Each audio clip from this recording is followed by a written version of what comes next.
My tour manager came backstage and he was like, you know you almost killed someone today. Like literally it's like blackouts. Labrinth, come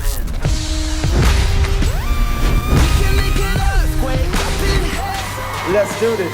I signed to Simon Cowell because my manager at the time was like, it's a bigger check. You're in a label that is going to prioritize you because you're not like anything on their label. This business comes around it and it says, we can turn this into money. But I allowed someone else to tell me what my next direction is. Yeah. Everyone was like, be a star, have an entourage, and who you gonna go out with? And I was like, what do you mean? Oh, maybe Cher Lloyd. And I was like, what? None of this shit means anything to me. I just was like, I'm not enjoying this. I didn't ask myself what I wanted because I was always accommodating what everyone else wanted. When did you realise that something had to change?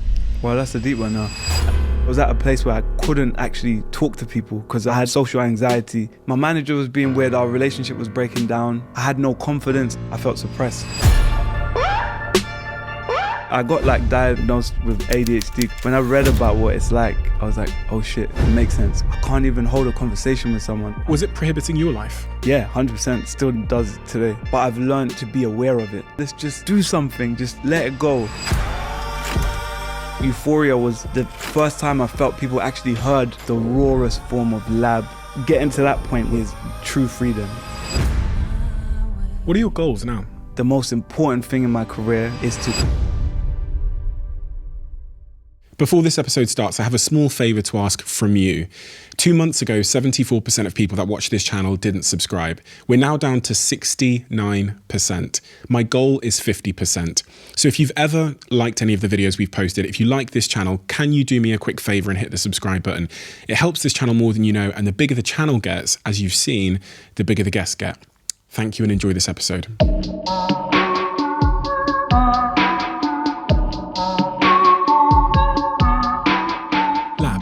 If this podcast has taught me one thing, it's that we're all created by and defined and shaped and molded by our earliest context. So when you think about your earliest context and how that shaped who you are today and the person you went on to be, I'm talking about the like deep characteristics you have, the deep passions you have, and all those things that were nurtured in those earliest years. What is your early context?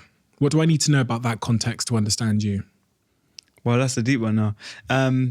The first thing that comes to my mind is church. Family was super religious, not always in the best way. And not that I don't think there's anything wrong with religion. It was wrapped in a lot of things that I don't always think is healthy. But there was a lot of beauty as well in terms of music, worship, and for me in worship was work with energy, like seeing somebody connect with an energy or taking them from their body with a sound or with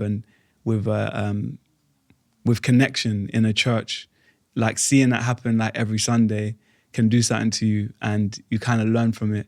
That was always beautiful, and just watching my family, because they're like, I don't know how this happened, but just everyone can sing or play an instrument or they have some kind of musical talent. That was super inspiring to be around. And then having a massive family as well was, I think, heavily shaped me, because I always say this to people, but standing in the middle of my house when I was, 10, I would have my sisters upstairs singing like R&B records, my brother downstairs with his friends playing like Yellow Jackets, jazz music, and like, Weather Report. And then my other brother ciphering in a room with his friends, rapping and banging on an MPC drum machine. And like being in the middle of that was like, I want to do all of them. Wow.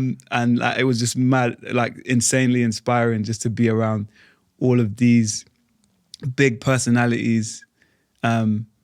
That even today when I make music, I'm like, would my sister like this? Would my brother like this? Would my family feel this? Where did that come from? That musical household? Who inspired that? Parents, grandparents? It's weird because on my mum's side, I think it's the church, honestly, because my mum and dad were both in the church, and they both went to the same church. My granddad was a reverend at the church, and his my aunties and uncles used to sing around and like kind of do praise and worship and do like a circuit around the country. And that kind of passed down to us on my mother's side. And then on my dad's side, he's a guitarist. He's, well, rest in peace. He was a guitarist. He was a bass player. And his whole family were also in the musical side of the church. So be like my mum and her family singing and my dad in the kind of playing with the musicians. So it was just kind of like always, it was always around when I was a kid. I think music has been like, I guess like the other sibling that I didn't know was there, you know, that was related to us. And I think, I think it was between Christianity and thing, that was the beginning to me, because my house was very, very heavily bordered around church. Everything, like literally we couldn't watch TV and if without like the TV being turned off when somebody was kissing. So like romance was like, oh, whoa, that's of the devil. And then when I went to school, that's when it was like the kaleidoscope went wild and it was like, oh shit. All of this stuff exists. I really did feel like that when I was a kid. Because it was so sheltered. Going to central London was like going to another country to me. Like that's how sheltered it was. And it was like home, church. And then everything else around that was like, I'm in a whole other world. So growing up for me was just like discovering this other universe or other dimension, if that makes sense. Yeah. What was your relationship like with your mother and father? Whew. My mother was, like I was saying, the church was beautiful but also toxic, and my mother was she kind of shunned from the church because she had children out of wedlock, and like I'm saying, it's very heavily guarded and bordered. So she was kind of disowned by a lot of our family, and she had moved from North London to Hackney, and from then on, I don't think I saw my grandparents for years. Like after that, like after she was kind of put out. One thing that happens in Jamaica is because of a lot of them came over here to the land of milk and honey. With race, anything white was better. So my mum was one of the darkest of her family, and she grew up with being kind of very. A lot of her life was very shunned. Like it was like you're the darker one of the family, so don't shoot for the stars. Just stay on the ground, you know. Mm-hmm. And so because she was around a lot of that energy, when she was on her own, she kind of, it's like she made a promise to herself to not do that to her kids. And so growing up with my mum, it was very super supportive. Really? She used to teach us, my mum, like I was saying, it was very sheltered around, and very religious. She wasn't taught, because women were supposed to be in the house, women were supposed to clean and do all this, have a husband, and your husband will go and make the money and do all that stuff around it. So she came out of this kind of community and had no understanding of taxes, no understanding how to keep a house, no understanding of a business, nothing. She didn't know anything. And so she literally had to learn from scratch and would study psychology and study transactional analysis and study willpower. And she would teach us and sit us all around the table and be like, what is willpower? And I remember like vividly, like 9 of us sitting around the table. And at the time we were like, Mom, come on, this is so boring. Why do we have to do this? But she would kind of pull us into it, and then we would end up having these big conversations about things that we never understood or never got. And she just wanted to make sure she could give us something, because she had no money and she was just kind of surviving. She nurtured our music, she nurtured our creativity, and when she was coming up, that wasn't nurtured. It was shut up, sit down, and don't get in our way. That was her upbringing. It wasn't just my grandparents. That was very much common in a lot of the parents of the 60s. It was just like, children are to be seen and not heard, you know? And don't embarrass me in front of my friends. That was very much that. And then with my dad was very much abused when he was a kid by his grandparent, by his stepfather. He was beaten a lot when he was a kid, and I think that affected him as a man, like as a father, and he left home when he was 15. So he wasn't there for me. I didn't see my dad when I was a kid, but I pity his beginning, like, because I get why he became who he became. He was super musical, and I think that was maybe the most inspiring thing, and that's the thing I got from him. I always used to see him playing his guitar. When did he leave your household? He left. How old were you? Shit, I don't even remember. That's how long ago. Like, I was young. I was super young, and I think he came back. Well, he must have came back twice because I have two brothers and sisters younger than me. So he came. I think he left. I think he left on me, and then my two sisters that are younger than me, Rachel and Jessica. He came back around and they were trying to like kind of rekindle. Yeah. Do you not remember that the household changing in any way when he left?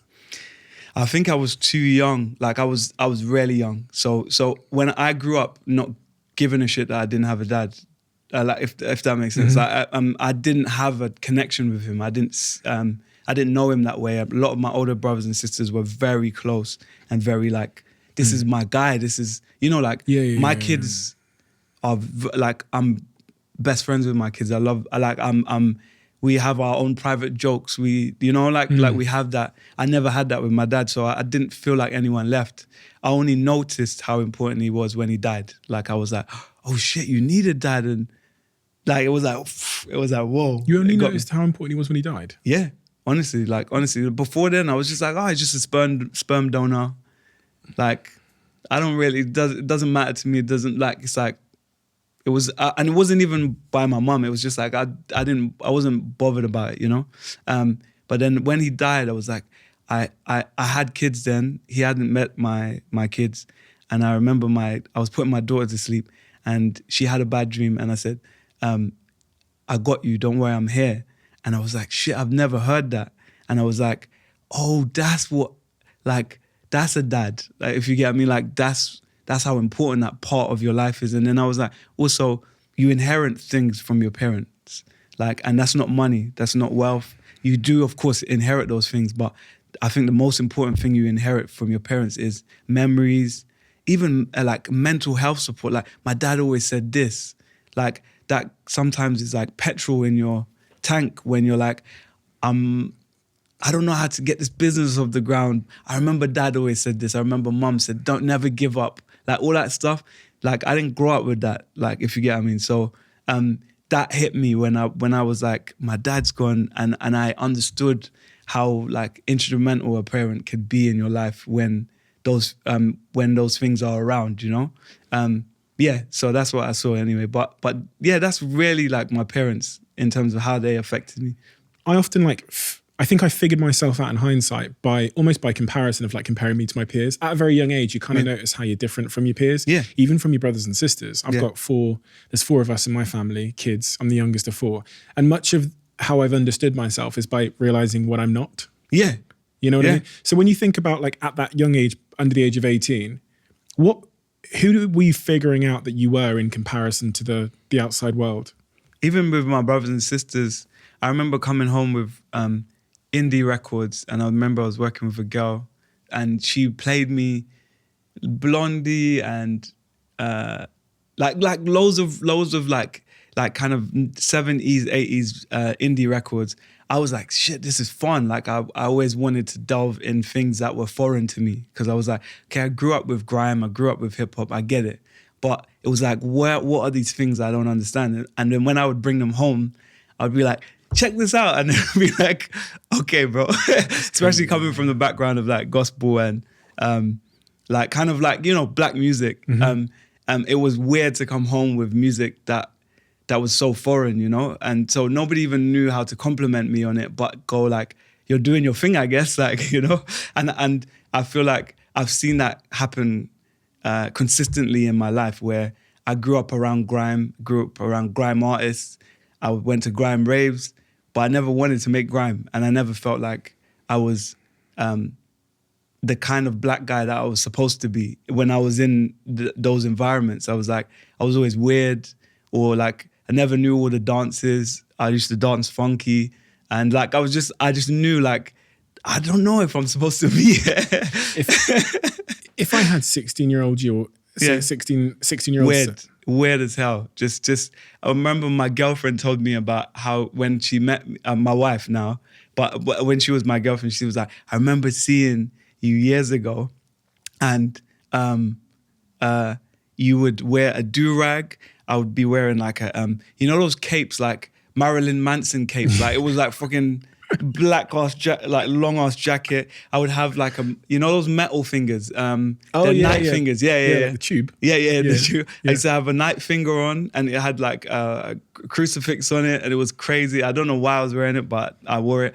And then I had like a Dunlop cap, like backwards, and then I would be wearing Dunlop trainers, and I was just a weird kid, and I would always dress in the most funkiest ways ever, and my wife was like, it was just so funny. You just didn't give a shit. And I didn't even notice I was doing it. I just was like, well, this is the stuff I'm going to wear. But I remember being, I was like 14. All I wanted to do was fit in. So all I wanted to do was like wear the outfits that everyone else was wearing and just fit into the crowd and be accepted by the crowd. You sound slightly different in that regard. I even if I wanted to wear what everyone was wearing, I couldn't. I didn't have the money. So it was like, what was cool with my family, or where our cool was that we were creative. And so we found our way of being popular or being kind of loved amongst our peers by our like character and our personality, if you get what I mean. And that was your whole family? Yeah, all of them dancers, singers.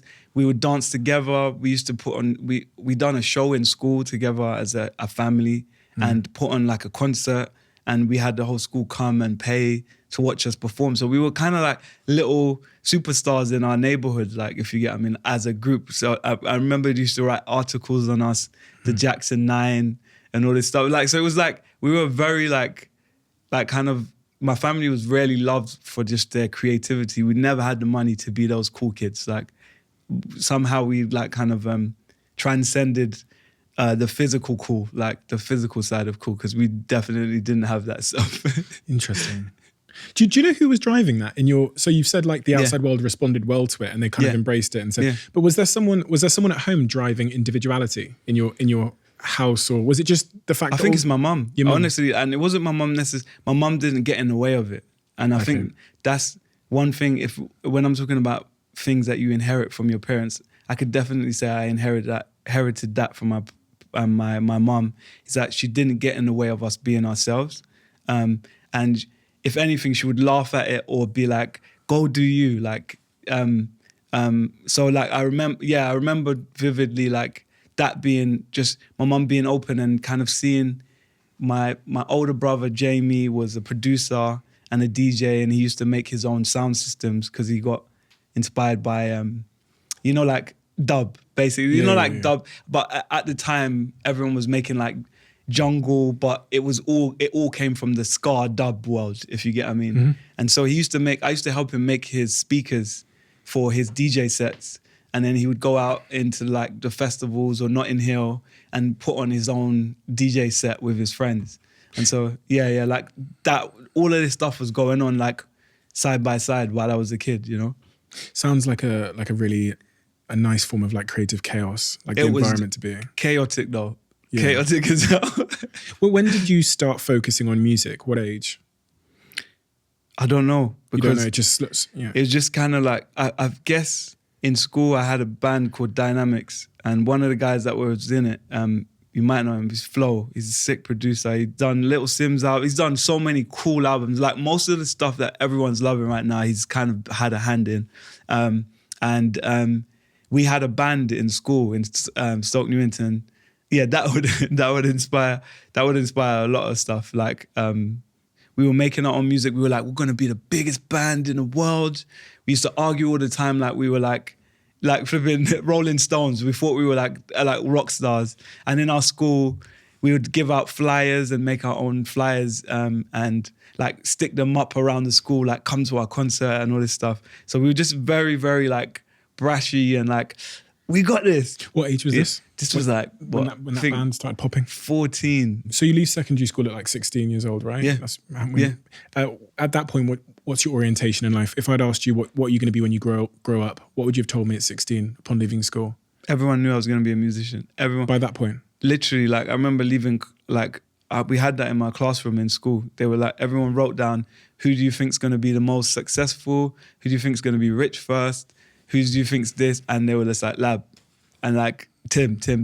And I was like, I didn't even believe it. I was like, okay, cool. I know I want to do these things, but like I was super mega focused. I used to get in mad trouble just so I could go to the music room. So literally like my whole existence has been like, I want to write records. And like, that's all I do.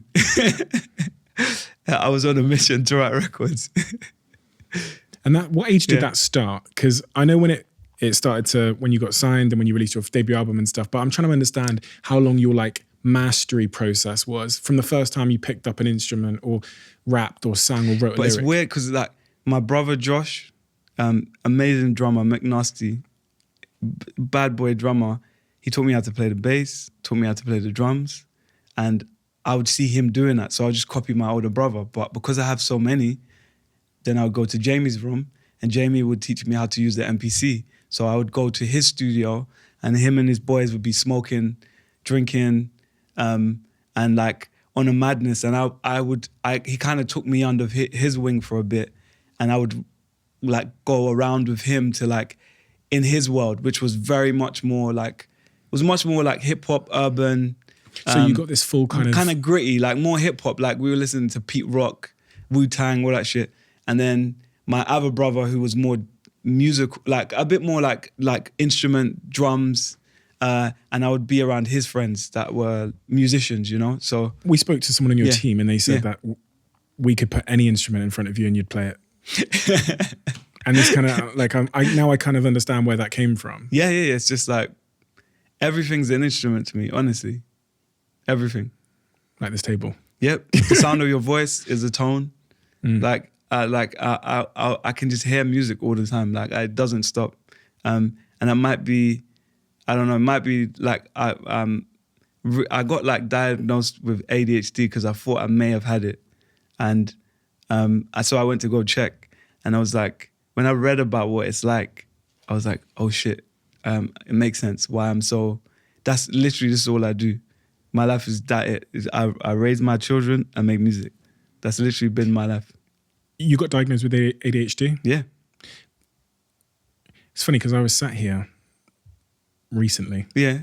with an expert on the topic, so it's very front of mind, the topic of ADHD. Yeah. And one of the things he said was that, you know, there's been this rise in ADHD in our Yeah. in the world, specifically in Western countries. I'm only saying specifically because I know the stats, where I think it's 30 years ago, 1 in 20 kids had ADHD. Now it's 1 in 9. And his take on it was that ADHD is an early response. Basically, when we were young and there was stress in our households, the child, when there's stressful events, learns how to basically turn off their attention as a way to protect themselves, like switch their attention away from that thing. So, and they've looked at all these studies and really inspired by them, where they get 65,000 parents, and the parents who have the most stress in their lives end up having kids with ADHD. Yeah. Makes sense. And it's just interesting. So it's just front of my, I thought, you know, so it goes back to your childhood, but Yeah, my shit sounds mad stressful. Yeah, So yeah. it's not far off, like in terms, but yeah, even talking about it sometimes sounds silly because everyone thinks they have ADHD, and everyone says it. So I was like, I hate kind of, I know hate's a strong word, but like talking about ADHD, I don't enjoy trying to victimize myself with it. And that's why I checked, because I was like, I think it's disrespectful for a person with something that affects their mental health or something that affects them, their ability to do what they want to do, or like to just live a life that is supposed to be, I don't know, what is normal, but yeah, you know, and that prohibits them. And I think it's disrespectful to be like, oh, I'm autistic, I'm this, without really like kind of knowing. And was it prohibiting your life? Yeah, 100%. Still does today. What's the symptom, or what was the? Can't finish shit. Forget, like literally, it's like blackouts. It's like I'll even in conversation, sometimes when people say something to me, it would be like I take in the information and it just kind of dies away. And I'm like, shit, I can't even hold a conversation with someone, or keeping up relationships, remembering to get back to people. And that in business, in terms of networking, and I'm not talking about networking from a using people, like I'm not ladder chasing, but there is a part of it where it's like, your business is not going to change if you don't respond. Yeah. And so like I would work with artists and they would be like, Lab, you're so sick. I love your shit. Yeah. Please, like, can you write my album? I'll be like, yeah. And then I'll start the record and they'll be like, they haven't heard from me. Where's Lab? Why is he just clocks out, you know? And it's like, I'll just forget I'm doing it and I'll get dragged into something else. I wonder if there's a relationship between ADHD and creativity, because, you know, I hear a very similar thing from pretty much all of the artists that I've sat here with about what you've just described there. Going back to this all these instruments you can play and all these brothers and sisters that are playing a different variety of instrument and learning different sort of art forms, as it relates to like creativity, how important do you think it has been for your creativity and the art that you've created in your career to have all of these? I remember one person I spoke to talked about creativity as being like all of these different clouds in your mind, and then sometimes the clouds hit each other, and that's like a new idea. Yeah. But in order to be creative, you have to have as many clouds as possible. I feel that. I think that's in learning, like it's like being able to create variety in your ability to transmit like an idea. Because I always look at creativity as articulating your soul.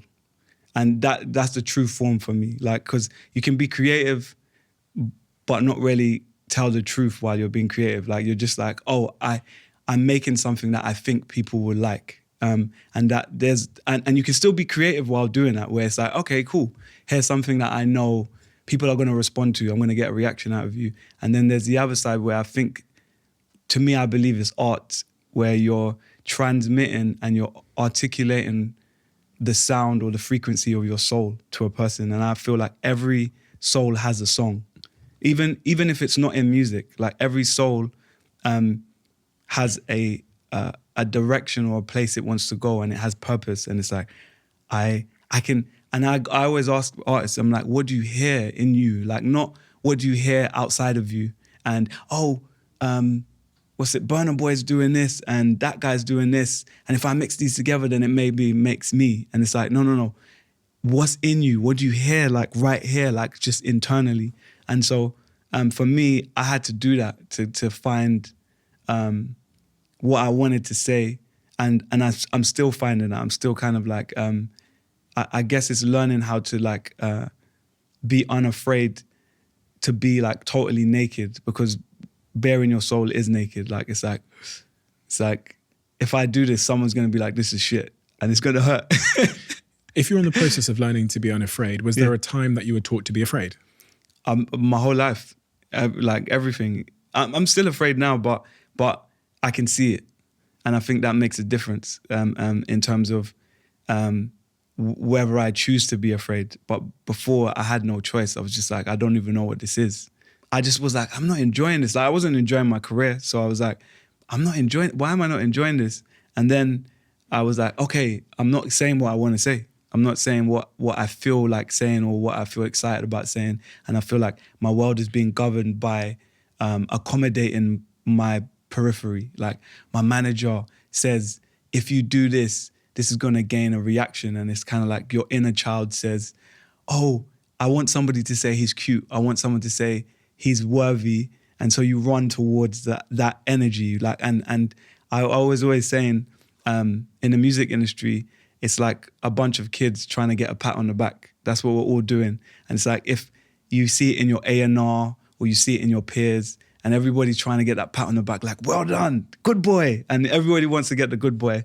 And so we're all running after good boy. But when you finally realize, like, I don't give a shit about your good boy. I don't want it. I want a good boy from myself.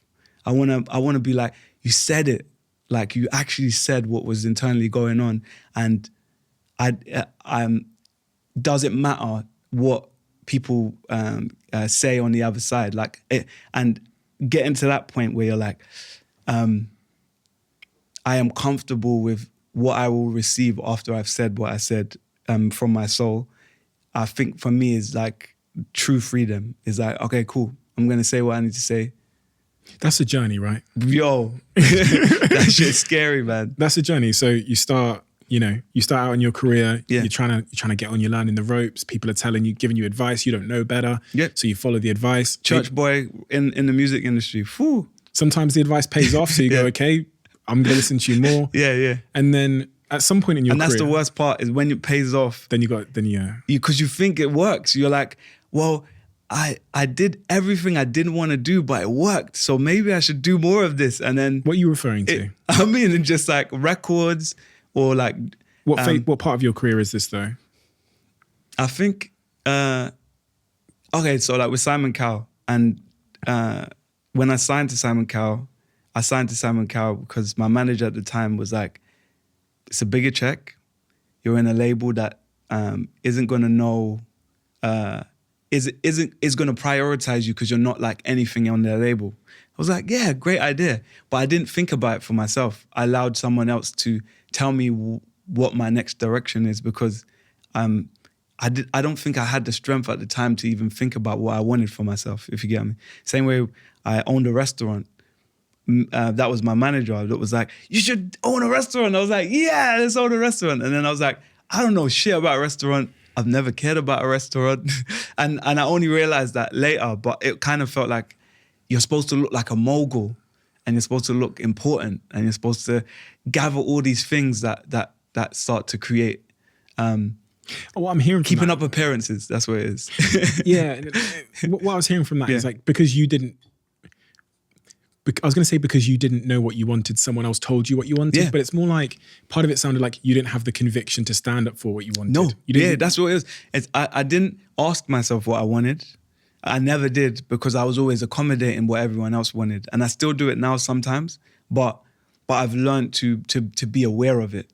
Is that in part because of like, when we're coming up, we're a little bit desperate just to get on, that we don't have the power yet to say like, I want to do it my way because we're still trying, we still need the check, or because we still... I think one thing I love about the ADHD is I don't think about money the same way most people do. So like a lot of my peers in the music industry, they're building a business because they can. Like they're going, okay, this year we're going to do this and that's going to come with that. And they have this whole internal plan. And I'm like, my plan is like, if I can take a sound out of heaven and put it on a fucking computer, that is mad to me. Like that is like, that literally lights up my whole soul. And I feel so excited. I literally, sometimes when I'm making music, I cry because I'm like, it hit me that hard, if you get what I mean. And so like that for me is like, it literally like, I would live for that. That's enough for me. But then around that, like taking stardust from the clouds or from wherever you want, from the universe, this business comes around it and it says, we can turn this into money, but you have to do this with it. And then you've got to funnel it and you can only do this in order to get that. And you're like, oh shit, okay, cool. Be a star. What does a star look like? Oh, be in a car with flipping tinted windows, have an entourage and going like you're the shit. Okay, cool. But I don't really know how to do that. I'm kind of really a geek, like, because that's what I was when I was 16. And then before you know it, you're like, none of this shit means anything to me. And I felt like I was that's the time I think when you're talking about this place where I don't believe I belong. I was in the music industry and like I was around, I remember like in Psycho, they went, who are you going out with? Like when I was first signed, it was like, who are you gonna go out with? And I was like, what do you mean? It was like, oh, maybe Sher Lloyd. And I was like, what? I was like, what do you mean? And then, oh, we're gonna send you to this party. JLS are there. You just gotta, like, there's gonna be photographers outside the building. Be ready to be like thing, because we're trying to put you around this facade. So I was like, oh shit, this is how it works then, I guess. And so being around that was instantly like, I thought studying music theory and studying modes and scales was your like what made you worthy of being in this industry, if you get what I mean. But it became like, no, entertainment isn't craft. Entertainment is entertainment, and people will be entertained by anything. So Play the game. yeah, and so it was like, find your way, like just try and lie as long as you can. When did you feel the symptoms of that? So I've sat here with a lot of people who did a very similar thing, and they say, I spent a decade like wearing the mask and like wearing the outfit. Yeah. And then at some point, I remember Fun Cotton saying like she's driving to work and she just starts having panic attacks on the motorway. Yeah. She thinks, fuck this. Same. I'm going to my happy place, and she launches this brand called Happy Place where she gets to Sick. control her own destiny and be herself. She doesn't have to do the like, oh yeah, I'm fine. She can be the full expression of her. That's a hard one, bro. Yeah. And it's funny, we all meet each other. Yeah. And we're all the same boy or girl waiting to get the pat on the back. Good boy, good girl. And then I feel like we meet each other and we're all pretending that we've got it together. Mm-hmm. So I could have seen Fern and she's like, I'm dying inside right now, but she has to be Fern. I got it together. I'm like, shit, she's got it so well together, man. It's like, man, I'm lying. Like they can see it. Like I'm a fake. And everyone's doing that, but it's weird. Like, and then it turned you into this person that's like getting kicks out of lying better than the other. Like, so you go to an award ceremony and it's like, we sold 50 million or I don't know, 5 million records this week. How many did you sell? And it's like, I'm valuable. You start playing the people game, believe in my lie and now I believe in it. And it's like it starts to create this thing in you where if it becomes successful, like we were saying, it's like if it works and it pays off, then you're like, oh, I need to be this guy now. I've got to believe in this guy. And so, it's so funny that when you're saying with Fern, I'm like, I would have never known that stuff was going on because I feel like she had it well together. And I was having panic attacks. What were the symptoms then for you? When did you realize that something had to change? I was smashing guitars on stage and I know rock stars do that. I was a church boy, so that was big for me. And one show I was performing and I was like, I hate this, but I was saying I hate this, but I wasn't saying it in my mind. I was like, I could feel it. I was like, why I'm in this front of this crowd. This is not even the audience I wanted to be in front of. What am I doing? They're loving it, but I'm still just like, what is this?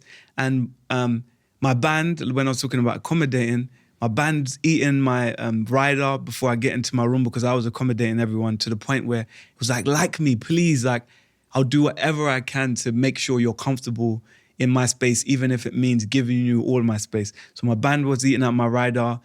Some of the people on my team were taking my like stuff from my, like they would, like brands, when brands give you stuff, they would take it and give it to their families. Nothing was given to my family. And my missus had actually noticed this. And I was like, no. I was always making excuses for everyone that was doing what they were doing. Where does that come from in you? That people pleasing, trying to fit it must be my dad. It must be like that my dad, because I think I've silenced my dad's absence in me. So it was this, sperm donor, don't worry, blah, blah, blah. And I had this thing in my head where it's like, I don't need this guy, but it's like, I think him not being present is like, what do I need to be for you to be here, if you get me? Mm-hmm. And I think that happened. And also, I think the music industry helped create some of that as well, where it was like, because before the music industry, I was that guy. I throw my do-rag on. Thinker. I looked wonky as hell, bro. It was. I look back at some of the pictures and I'm dying. I'm like, who is this guy? But I was confident enough to walk around London looking like this, like hodgepodge guy.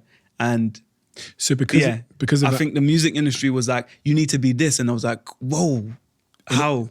In order to be accepted. Yes. And from a young age, you'd learned that like, you'd, I guess at some stage you felt not accepted by your father. Is that what you're saying?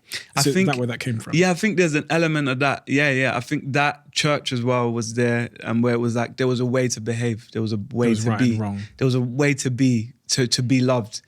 If you behave this way, this is what you get, like. God loves you. Yeah, God loves you if you behave like this. Interesting. And that's not true. I'm really intrigued by the idea of like how we become people pleasers, because, and it typically, even from speaking to Gabor, who's literally read a book about this, he says the same thing in those early years when, you know, we're seeking the acceptance or validation from a parent and we're struggling to get it. We have that battle with them of trying to prove that we're good enough. So that becomes our adult tendency to seek approval and trying to, you know, fit into others' expectations. You become an artist, that becomes really prevalent in your life, in your music, to the point that you're on stage performing music that it sounds like, what is this? to a crowd. Who made this? Yeah. But do you know what? So many of us, if we act inauthentically for enough time, we build a life around that inauthenticity. That's right. We build a friendship group around it. We build in your case, a fan base around it. And I dropped it. I was like, no, I allow this. And then the pain of keeping up with that expectation and that community you built around you that doesn't resonate with who you truly are. That's when the panic attacks and the psychology kicks in and tries to save you. But I think I've spoken to a lot of artists about it as well. Everyone thinks that by doing you're still going to achieve that same success. And that's the scary thing, I think, for a lot of people, where they're like, I found myself now. I'm going to make the album or the piece of craft or work or thing that people that means everything to me. And it's like, no, it's entertainment. People don't give a shit. Like, you did it for you, just do it for you. And it's like, you have to know that some people may resonate with the true you, or you might have to go and do work and build a new audience, and it's going to take the same amount of time. But people don't want that. Like, when they're like, I'm going to be me, and it's like, you got 10 views on this one. And it's shit. I'm going to jump back on that train. Well, that's when you learn that there is some kind of truth to the game. That's the reality. That's the reality of it. I had to learn that as well. It's like, being you is for you, and you have to do it for you. And you also have to accept the consequences of being you. And even the consequences of the way you do business as well. Like, I don't want to tour all around the world saying hello to every person, not really connecting with the people I'm meeting. I'm just like, oh, I'm famous, just kiss my ass, and I'm gonna move over to the next country and do the same. Like, I don't want to do that. It doesn't excite me, and it drains my energy, it drains my creative energy. But if you don't tour, if you're getting $1 million for every show, or you're getting $500,000 for every show, you're like, whoa, maybe I want to say no to that. Do I want to go do that? And it's like, but then if I go, the true me that my center says no, okay, no, I'm not going to do that. Well, then don't cry about it after. And a lot of us do, where it's like, I made this decision.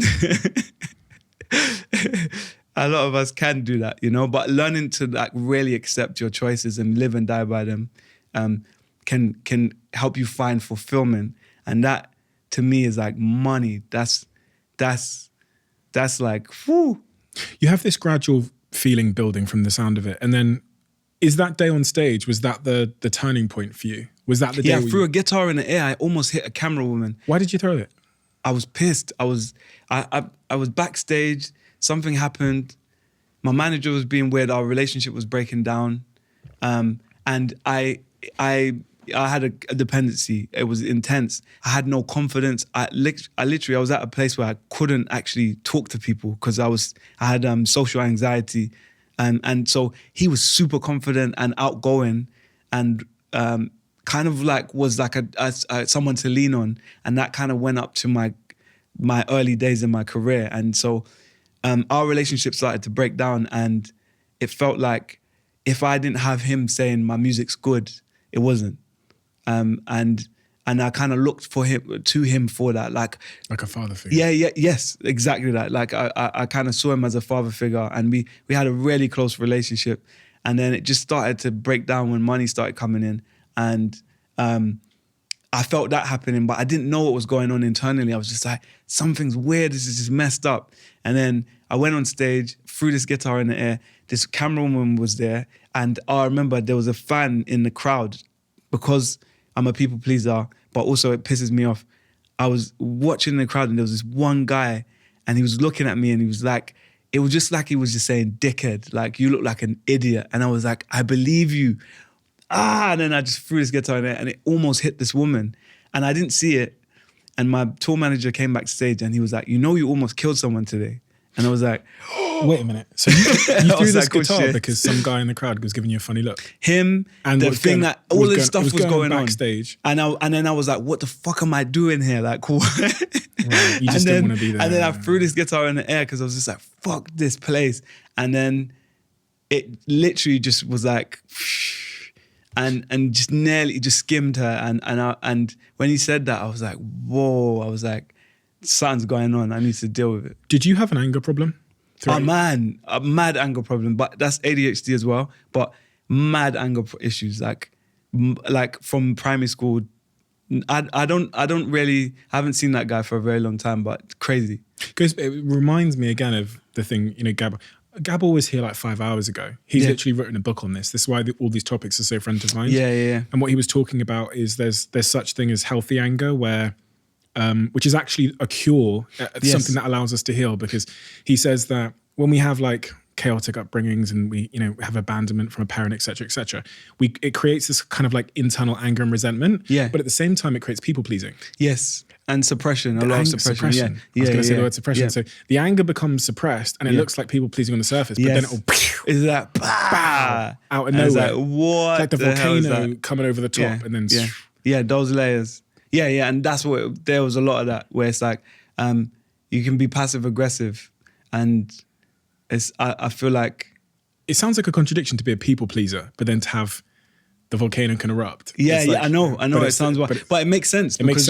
you're suppressing so much stuff, and you're not saying that. And that's what the big thing is. In music, I felt suppressed. So it was like, can I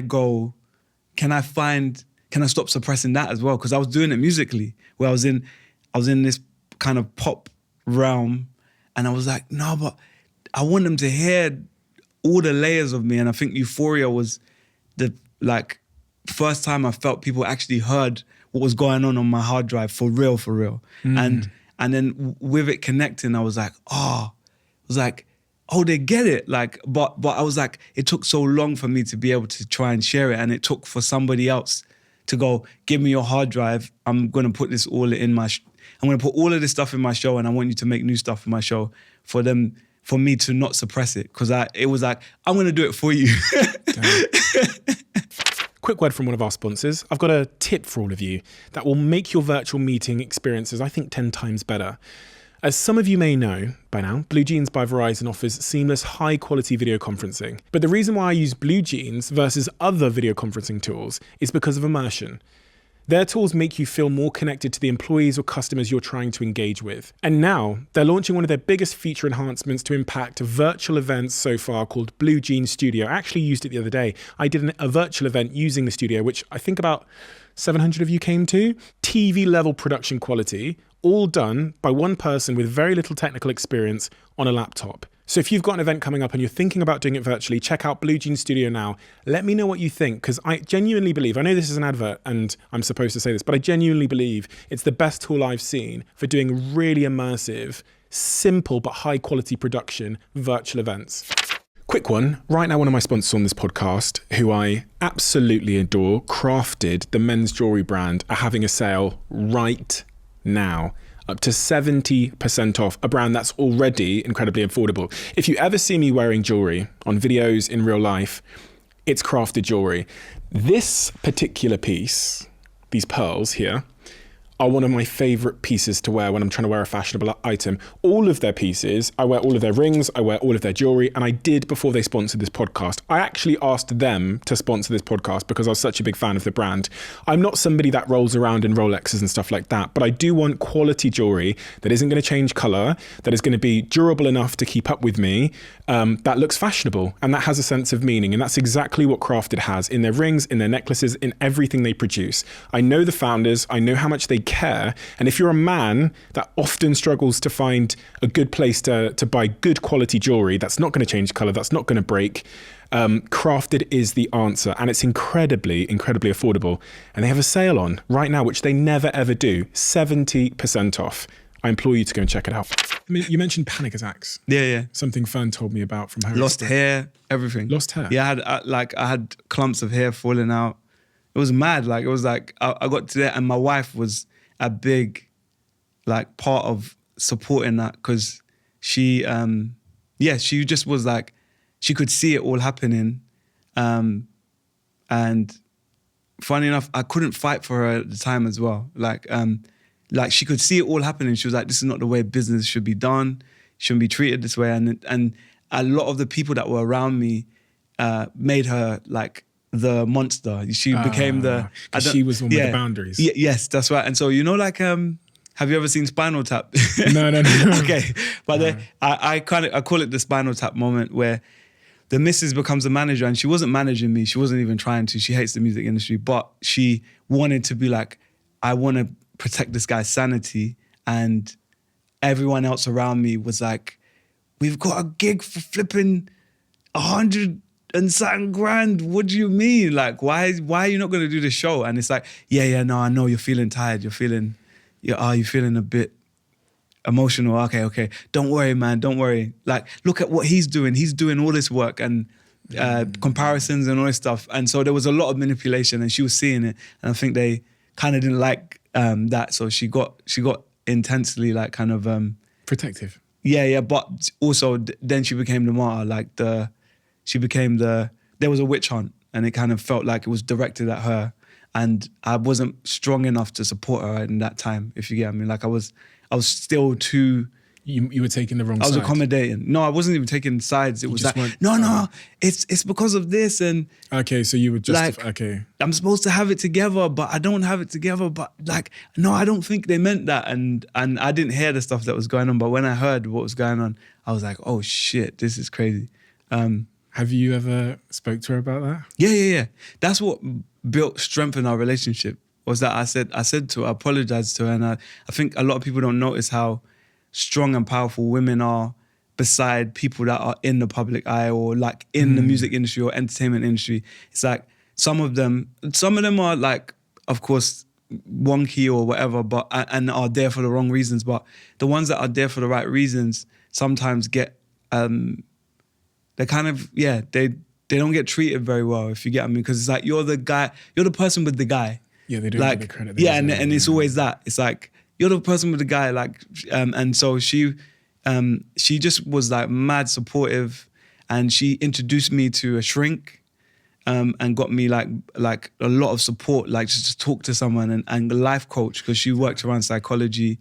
She was just really like, she put me on to a lot of things that I wouldn't have had if she wasn't around, So it was like super important to have her around. Women in that feminine, they call it like the feminine energy. Yeah. It's so, that particular feminine energy is so lost upon men these days. Yeah. We talked about it earlier with this whole idea of like, be more of a man and don't express your emotions and be a tough guy and all this stuff. But then you look at the stats around mental health and suicide, and you see that it's just not working for men. Yeah. This approach, this over masculinity is just clearly not working. Yeah.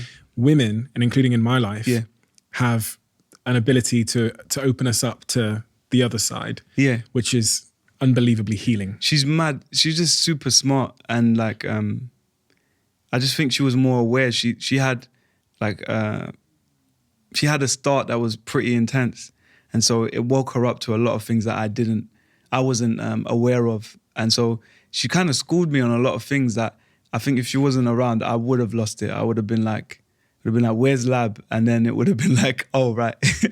He's on YouTube with like no teeth, shouting at the camera. Like, I don't know, like some, how people go like way left.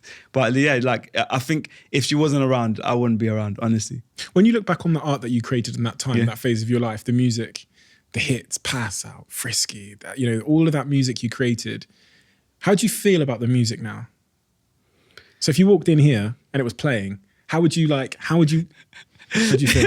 I laugh now. I'm like, oh, that's vibes. That's fun. Like, it's kind of like, it's fun. And sometimes I see the brilliance, and I'm like Pass Out still hits me, and I'm like, I can see the energy. And it was a moment where I kind of pulled up my sleeves and I was like, I'm not doing this shit anymore. I'm not going to fake it. I'm going to make something I want to hear. And then it paid off. But I have moments like that, and then I get scared again. Like, it's like, Pass Out, and it takes me a lot to get there, where I'm like, I'm gonna do something, and then it's like, everyone's like, well done, do more, and I'm like, I'm too scared. Like, that can happen where I get too shook. It's just dealing with yourself. It's being aware of yourself, like what I was saying. to be conscious of yourself or aware of your behavior helps you create peace in your life, like, and make choices in a moment that are gonna support you in more ways than one, if you get me. More than just finance or Yeah, and achievements finance just becomes such a big thing in this industry. Even status and finance. being a father, finance is like you run for it because you're taught that's the way a man's supposed to be. Why did you go to? Eventually, you go to Yeah. LA at what, 24 years old or something? Why did I go to LA? Yeah, Was it 24 years old? You Yeah. You left the UK. I wanted to go to LA to get away from the UK. I'm not even just get away. I think that was going on internally. Like I was like, I needed to do something different. This was after you released your first album. Yeah, and I with was Psycho. it took me like ages to do a second. And I was like, I don't know, I was just in my head about it. And so I went to LA to go and just be somewhere different, try working with some other writers and like maybe kind of get new, fresh energy, you know? I was getting in my head about it. Yeah. That second album. So you released the first album on Yeah, Psycho. they always call it the difficult second album. That's what they call it, second album. Because it's like, you had a moment and then it's like, oh, I got to do that again. It's like, that was on accident. And it is always on accident. It's like nothing, like you can paint anything by numbers, but you can never, even in business, you can't recreate exactly the same thing unless it was supposed to happen. Because the world's changed as well. Yeah, that's it. Yeah, So yeah. it's- So it's like, yeah, like we're even in this industry now, like me and my team have been talking about it, but it's like we're in a whole new world. Most records are sold online, like heavily, like it's- TikTok. like TikTok. That's it. That's how you sell records. And so to come into that and go, how do I find myself amongst this without losing my authenticity? Like, what do you do? Like, you know, like, and so then it kind of goes back to a lot of the things that have happened where it's like, don't be that guy. Don't be that guy and just like keep up appearances. Find your way. Find a way of saying it in a way that means something to you, you know? I'm really, you said, because I sat with Lewis Capaldi and he said Yeah. to me, I'm shitting it. His second album's coming out. Yeah. He was like, I'm shitting it. And he told me about the procrastination, the doubt, that first album banged, this one did 1 billion streams. He was like, I'm shitting it. Because of the expectation. I genuinely, I get it. Like, not that I've ever been there, but I can understand Yeah, but how... in any business, it's like that. Yeah, it's like we smashed it and yeah, it's Do it again. yeah, it's like do it again. Give me It's- another one of those. When artists and when people generally make that move and they make their way out to America, Yeah. they become like a small fish in a big pond. Yeah. In many respects, like people aren't stopping you in the street like they are out here. Oh, that was sick. Just like, I remember going to the Grammys and I was like standing next to John Legend and who else was there? There was massive artists, yeah, worldwide success, massive records. And I came to stand in and my publicist put me in there and the cameramen just, they were taking, John, stand there. What's the, Chrissy, stand there. Teigen, yeah. And then I came in and it was just like this. They drop the cameras. And then the guy was like this. I was like, oh shit. But do you know what? You know when you're talking about losing or not getting the reaction you wanted, it was the best reaction for me. I loved it. It was like, they don't even give a shit. I can go be that guy again. I can go be the guy that was Expectation yes, there was no expectation. So I was in this environment where there's no expectation. And then it was like, now I can make me. Now I can go and make who I am. And I was in an environment and when I'm talking racially, the reason why I'm talking racially is because I felt pulled by these two races in this country sonically. And then when I was over there, there was none. There was none like, Lab, you need to be hood, go do another this. Lab, we need more pop music. You need to be a bit more regional, connect with the radio more, do more Simon Cowell music. And it was that, there was a pull between me, like, and I felt like I don't belong anywhere, like, because I like both.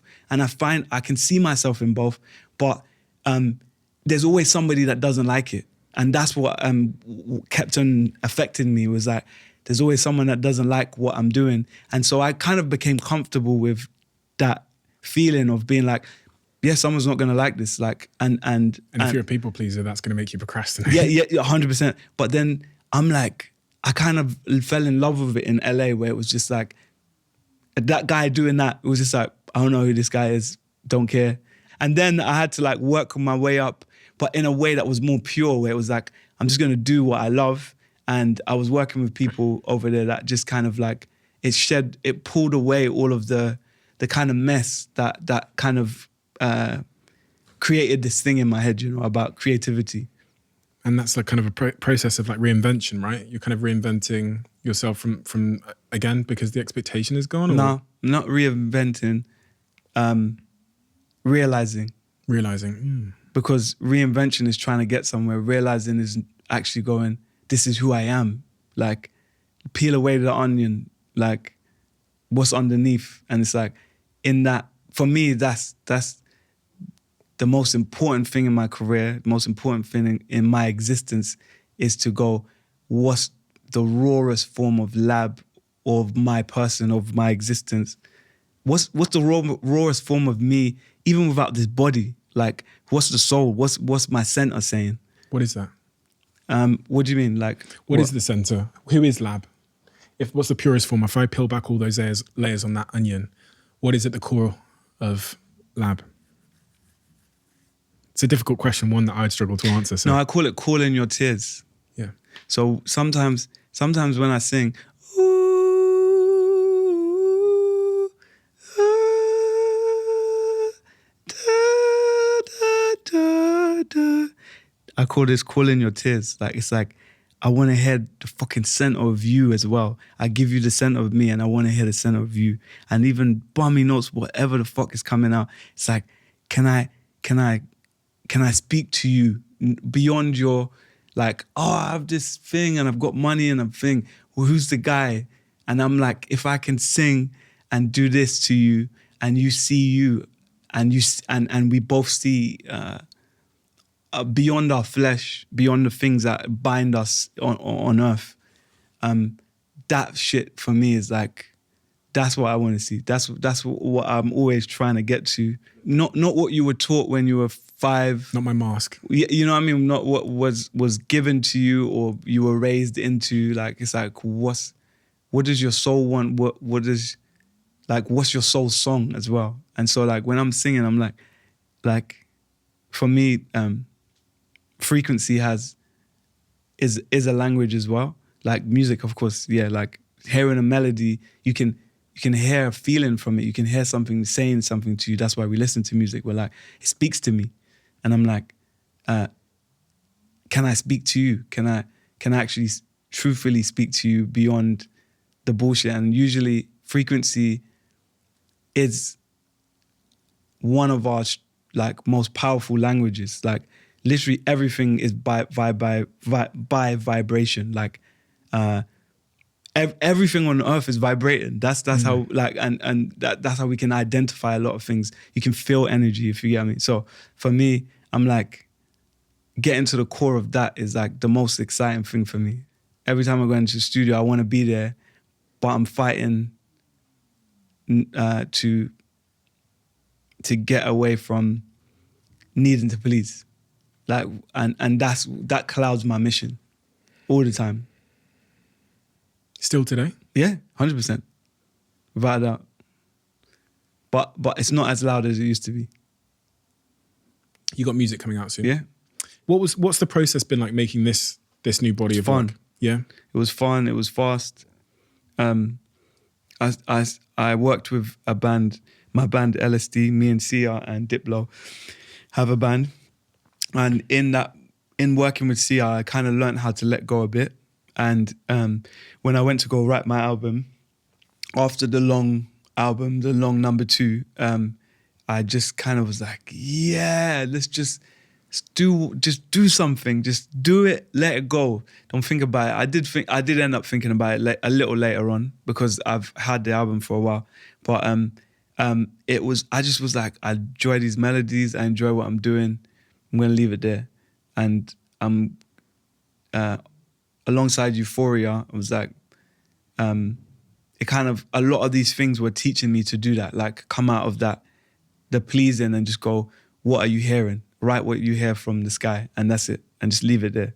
So that's what I did with this record as well. How much is this record a reflection of how you're feeling and where you are in your mind and your psychology? How much of that is reflected through the music and what you've created?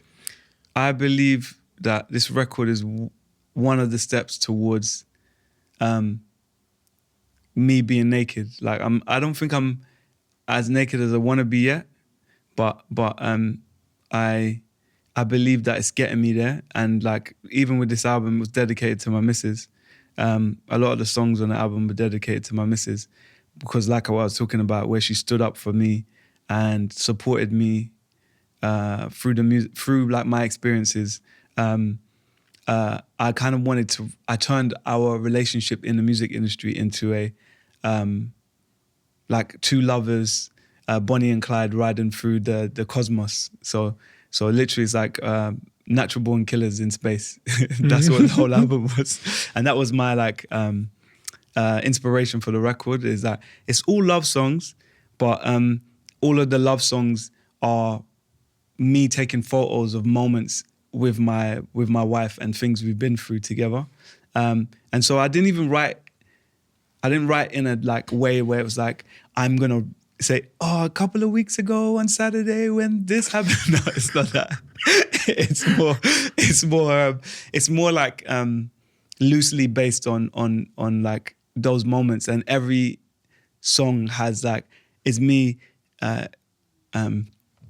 amplifying like little moments that me and my wife have had. Where do you get where like sort of physically does your inspiration show up? Everything is a song, bro. Like everything in the streets, in the gym. This is a song. I wait for you. This bottle's sitting here, and if you imagine that everything on earth is alive, this bottle was made just to sit here to wait to be poured into my cup. So that's a song. I wait for you. I wait at your beck and call whenever you need me. And it's like I'm turning this bottle into a person, and I'm like,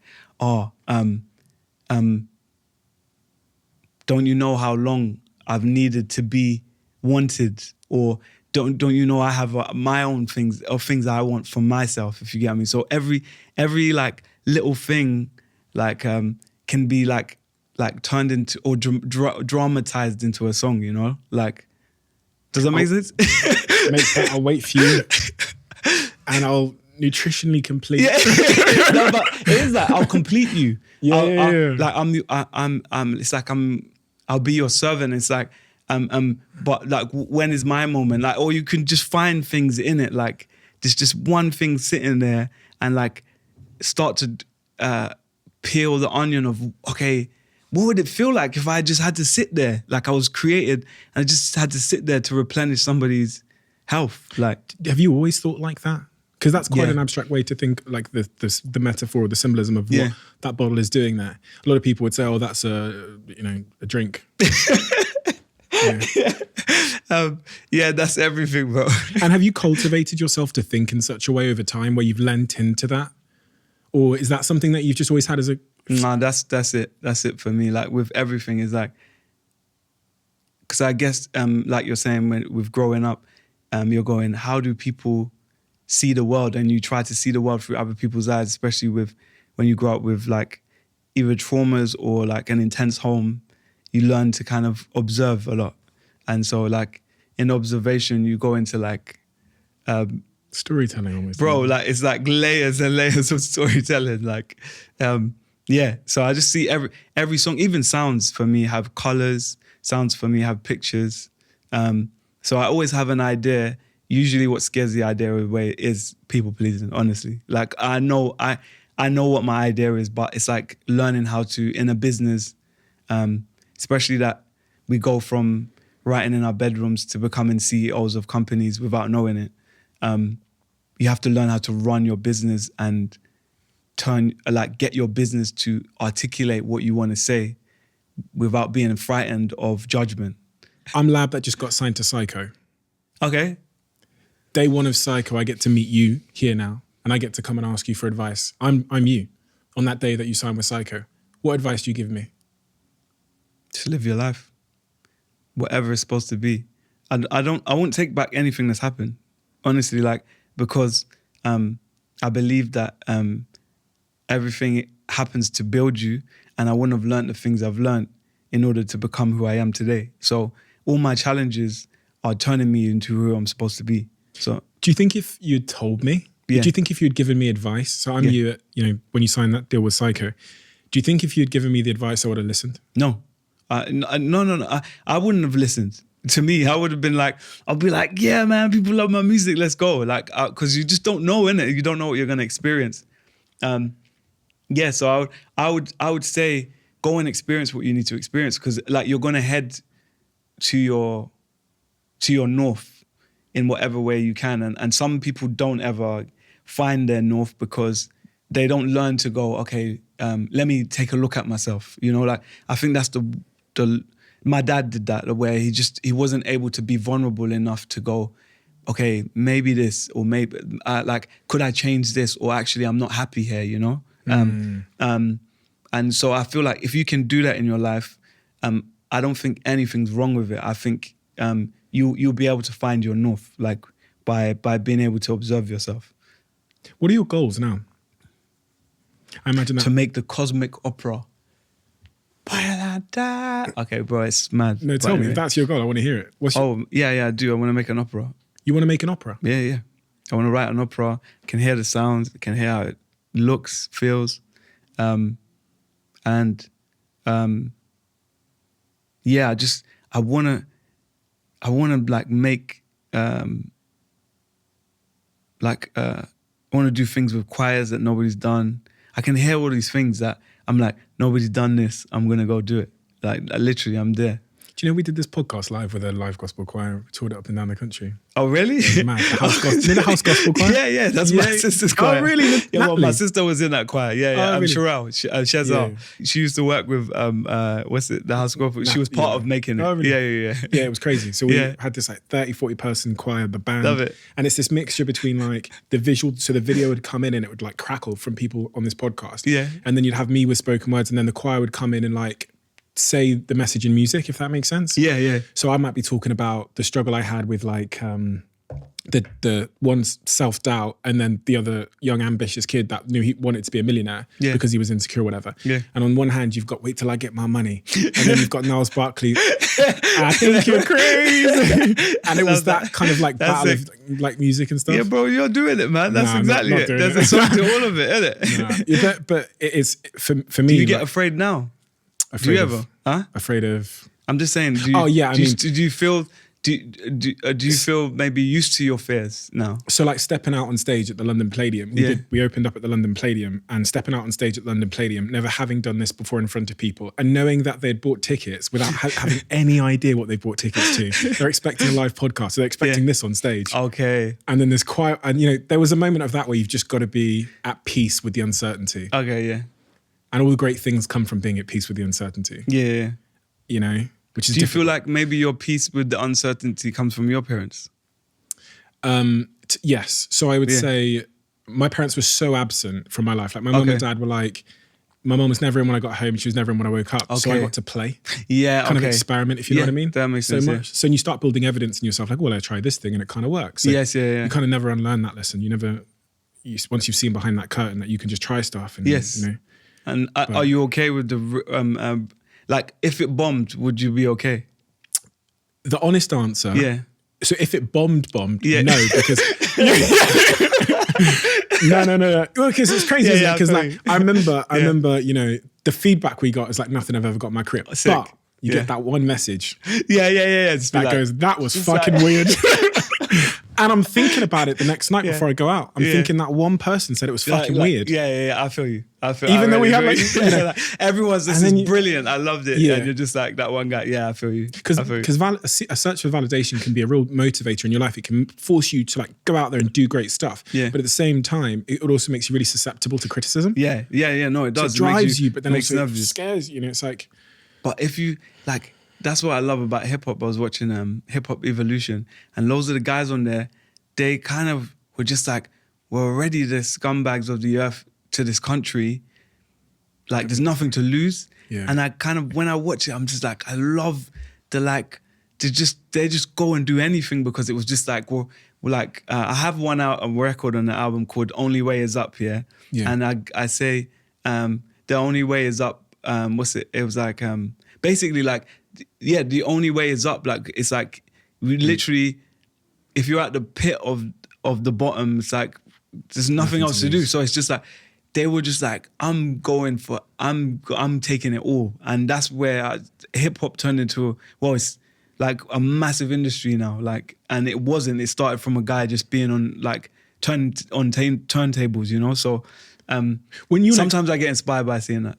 When your next project comes out, say every song on the album gets 1 trillion views. It's the first album ever to get 1 trillion views on every record, right? Next time you see me, I'm going to be like, yeah, what's going on? Well, no, I probably won't be say like, if you Lab, get why are you 1 trillion speaking views. like that? No, what do you mean? How am I speaking? Just with glasses. Just And your looking down. entourage, with tinted car and shit. Yeah, that's what Lab doesn't want to talk right now. Why are you speaking about yourself in the third person? But are you scared of that? What, of becoming a dickhead? No. That too, but like, if your next up, you get 1 trillion views on every record, here comes expectation again. Suddenly you got something to lose again. No, I burn it down every time. You'll burn it down, you move to another Burn country. it down. Just burn down the house. Like, and it's so beautiful to be free of expectation of your own and of your own expectation as well. For me, it's like, you're like Forrest Gump, man. You could do anything like with that when you're free from, and free, funny, my son, this is his favorite song right now, Free From Desire. Man, but anyway, but when you are free from desire, in terms of like the need for a reception or the need for validation, it's like if you actually put that down, if you said, I don't need validation, you're just gonna go do anything, bro. Like you'll just go ham, you know? And some people are born like kind of have that, like it's just in them where they're just like, well, maybe they're scared, but they don't show it, and they're just able to just move on really fast, and they have insane resilience. And I'm like, if I had that, like what would I have done? What would I have done? And I'm not a person to go back to the past, but I'm like how free would it be, and how freeing would it be if you could just go, cool, that didn't work, let's go. Like, and not even that didn't work, just I'm gonna do what I'm here to do, which is make music. Do you see any of your peers or anyone in the industry? It's funny, I was thinking of Kanye West, controversial figure. Yeah. He seems to not give a fuck about. He really doesn't. I've worked with him, yeah. He's, and it was inspiring, and that's, do you know, even with Kanye, he's mad controversial, mad, it's a lot, but I guess he's intense for the world, but being in his creative environment was one of the most inspiring I've had. And I wasn't a Kanye fan. Like I wasn't like, oh, I've listened to all your albums, I know every song. Like I literally was put with Kanye through a manager, and they were like, Lab's fucking next hottest artist. Do you want to work with him? And then I got a yes, and then I went into the camp. So I started working with all these amazing musicians and producers, and it was just like, it feels like what I love, which is hear it, do it. It's got nothing on the periphery affects the vision of what he's headed for, especially in that environment. Sometimes maybe, I don't know, he personally, when he's at home on his own, it's affected, but it was just the vibe in there was just like, it felt like true creativity. But like I can't say anything about, like I don't know what mission he's on. Like, yeah, it's funny because I had Dame Dash here like a week ago, and Dame said Jay-Z's all about the money, Kanye's all about the art. Yeah. And that seems to be what's reflected from what you see from the outside. Yeah, that makes sense. Yeah. Going back to, I asked you a question earlier about your goal. Yeah. And you said about the cosmic orchestra. Yeah. That's I guess that's a goal. Is there like a mission you're on, or is it? I think I've simplified my desires, and it's like, I just want to be a tap. I want to be a tap. And it sounds very, wispy, but like to be a tap for the universe. And what I mean by the universe is that I personally believe that we are all connected to a source. And if we're all connected to that source, everyone's a kaleidoscope. And when this source shines through our kaleidoscopes, you see these unique, beautiful things. But we have to make our kaleidoscope as pure as possible, meaning to get out of our own ways to be the kaleidoscope that we're supposed to be. And for me, I feel like I'm seeing some of your kaleidoscope, and you made a decision to change your world, or to change your maybe facade that you had at the time to become who you need to be, and you clean the window, you know? And so for me, I'm like, if I can clean my window and shine light as purely as possible and do some shit that I didn't even know I could do, for me, that's a job well done, honestly, like in all truth. But the only thing that gets in the way is fear, self-doubt, and all the stuff that like the industry needing to make money, like needing to be validated, gets in the way of like, oh shit, I'm supposed to be cleaning the window. Like, that's what I keep doing. I'll keep going back to like, oh, okay, sorry, I forgot. Yeah. Can I clean? So that's what I want to do, clean windows. It's a really interesting analogy about being your most authentic self. And that's it for me. But it's easier said than done. We're always saying it online and, I want to speak my truth. I'm like, that stuff doesn't mean anything to me. It's just to purely, and you know when you're lying to yourself, the only person that knows you're lying to you is you. Like, and sometimes you don't know when you're lying to yourself if you're not looking properly. But when you truly look, you're like, okay, I'm lying. And so for me, cleaning the window is knowing when I'm lying. And then being like, okay, cool, let's go. Are we going back to truth? Yes, let's do it. I mean, much of the reason why, I've always resonated with your music and I view it as art. Even I was listening to it all again today, going through the albums, going through some of your new stuff, is because you have that, it so clearly comes from, it feels like it comes from a very authentic place. Yeah. Like I've not heard these sounds before. Yeah. You know what I mean? That's what I get. Like weird. Even when I listen to Pass Out again, I was like, there's so many layers to this that like, there's some like garagey, grimy stuff, and then you've got the little Afro, it's all, it's like all in there. Mad. It doesn't. Yeah. And this is someone. That's how when you ask me what happens when I listen back, I'm like, oh, is that how I look? It's like, you're like, oh, like, because there's self-doubt is so heavy sometimes that you don't even know how you look. And it's like, somebody could be like, you're so beautiful. And you're like, I'm seeing warts, I'm seeing weird shit. And then your idea of yourself is so distorted. So when I listen back to old stuff, sometimes I'm like, it's like music. I'm like, well done, kid. I'm like, man, like it feels like you've got your own identity. And I'm like, I almost end up saying to that 24-year-old, like, I'm like, bro, I'm proud of you. Like that's so fun. Like I feel you. Like, and I didn't at the time. At the time I was like, I don't know what I'm doing, So it's nice to kind of observe from a distance and be like, grandfather going, well done. Well done, man. Are you happy now? Am I happy now? Yes, I'm definitely happy. As a father, that changes your life massively. So I think, I think I'm super happy. I like to think about that when someone asks me a question. Yeah, because like it's that. easy to just go, yeah, like, how are you? Yeah, I'm great, man. You? Yeah, and it's a difficult, and some people think it's a shitty question because first you've got to define what happy means, and happy is a mood. Yeah. And it's like, I'm sad, happy. It's a kind of a visceral mood. Maybe you should ask me, am I content? And I am. Or fulfilled or something. Yeah. I'm content. I think with fulfillment, I'm getting there.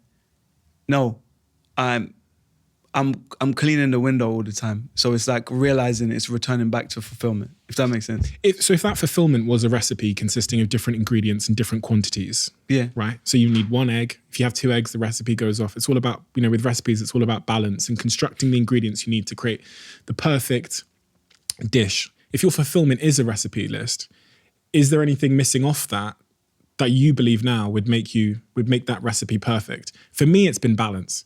It's just workaholic. That's kind of like an addiction that I have because of early stuff. Yep, same, yeah. So trying to make sure I'm investing in my romantic relationships, my friendships. For real. So I can feel more. Same with my kids and my family. Like, that balance. But fulfillment for me is desiring nothing, contributing everything. That's how I feel. Like, and it's like, and maybe the only one desire is to remain present enough to be able to receive from what I'm contributing to.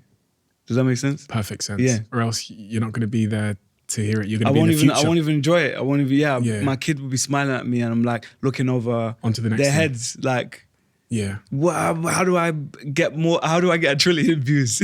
Yeah. But you got better at that, being present to it, to experience the joy of life. Bro, it's the best. When you're present with your kids, it's the best. Like, you learn so much stuff. My kid said, like, she loves the moon, and she asked me, does moonstones fall from the moon? And she said, they give me, the moon gives me moonstones all the time. And she's like, shall we give them back? And I was like, no, I think it was given to you as a present. But just like hearing stuff like that for me is like, it's like magic. Like, it's just hearing a magical mind stay in its, like, still appreciating the world in this magical way when we make it about 1 trillion views, you know? Like, same with my son as well. Just, he smells flowers, and like, he really, like, if he sees a flower, he points at it and he wants to really feel it and connect with it and enjoy it. And then he'll go around giving everyone a flower and saying, smell it for yourself. But seeing that for me is like, he made something that I ignore because I'm just so used to it. It's like super magical. Yeah. Beautiful. And it's, I was thinking about my dog there as well, how he simplified my life. Just like, I used to say, like, I'd come home from like the busy day, all these problems, and the dog is there just fucking around with this Lucozade bottle, having the time of his life. And he's like fucking chasing me bad. He's like bringing it close and taking it. And I'm like, you don't understand how simple, well, it's for fact, I've overcomplicated the world. He understands how simple and wonderful it is. But I've lost sight of that with my wisdom or with my experience. We have a closing tradition on this podcast. Where the last guest asks a question for the next guest. They don't know who they're asking it for. They just write it in this diary. This guest is handwriting challenged, so give me a second. My teacher used to call it chicken scratches. Oh, yeah, it looks a bit. Looks like chicken scratches. Okay, what are you not saying yes to in your life that demands to be said? What am I not saying yes to that demands to be said? Yeah, I think what they mean is like, what are you not saying yes to that demands a yes? Yes, yeah. Nothing. Saying yes to all the stuff I want to say yes to. Right? Is there anything inside you that's asking you to like step into it and accept it that you're not saying yes to? Okay. Okay, so if we're going from there, I think accepting what is, just accepting what is, like not getting dragged into what it could be. And when you accept what is, you're like, this is sick. Like, you fall in love with it because you're appreciating it for what it is, you know? So I think it's that constantly remembering that. But that's a yes for the rest of your life. Lab, thank you so much for this conversation. Thank you for being here. You are a musical genius. I respect, bro. I appreciate that. No, you are, because I can't really think of artists that have come out of the UK. I've come out of fucking Hackney that have the creative diversity that you have. We don't have, like, honestly, the only other person I think of is, I'm like, Kanye.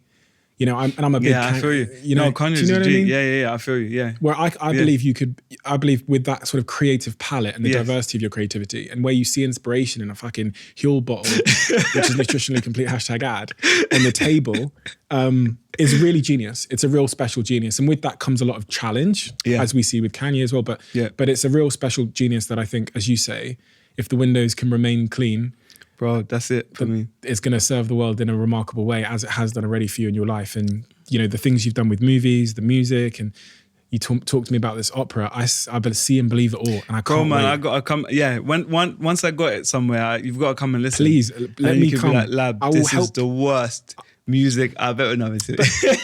Listen, I'll clean the windows. I don't care. I'll help you clean the windows so we can get this cosmic orchestra going. Oh man, I'm down.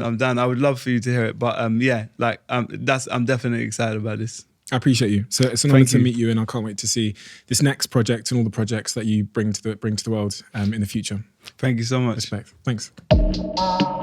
Quick one from our longest standing sponsor, Huel. For many years, people have been asking for a coffee flavored Huel, and quite recently Huel released the iced coffee caramel flavor of their ready to drink Huels, and I've just become hooked on it over the last couple of weeks. I've been on a really interesting journey with Huel, which I've described and talked about a little bit on this podcast. I started with the berry ready to drinks, then I moved over to the protein salted caramel because it's 100 calories and it gives you all of your essential vitamins and minerals, but also gives you the 20 odd grams of protein you need.